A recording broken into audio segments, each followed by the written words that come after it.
మీ పిల్లలు చేసే ఈ ఒక్క మిస్టేక్ పేరెంట్స్గా మీరు నెగ్లెక్ట్ చేస్తే టాపర్ అవ్వాల్సిన మీ పిల్లలు ఎగ్జామ్లో స్ట్రగుల్ అవ్వచ్చు.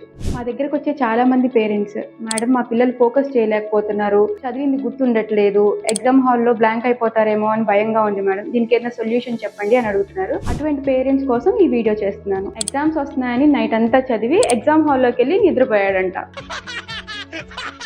ఇది జోక్ కాదు, నిజంగానే జరుగుతుంది. మీ పిల్లలు రాత్రంతా కష్టపడి చదువుతూ ఉంటే హార్డ్ వర్కింగ్ గా అనిపిస్తుంది, కానీ బ్రెయిన్ రెస్ట్ తీసుకోవాల్సిన టైంలో ఇంపార్టెంట్ వర్క్ చేస్తే అది హెల్ప్ అవ్వదు. మన బ్రెయిన్ డేలో చదివిన ఇన్ఫర్మేషన్ ని నైట్ అరేంజ్ చేసుకుంటుంది, ఇంపార్టెంట్ పాయింట్స్ ని స్ట్రాంగ్ గా స్టోర్ చేసుకుంటుంది. కానీ స్లీప్ తగ్గితే ప్రాసెసింగ్ స్పీడ్ స్లో అవుతుంది, చదివింది గుర్తురాదు, కాన్సన్ట్రేషన్ తగ్గుతుంది, యాంగ్జైటీ పెరుగుతుంది.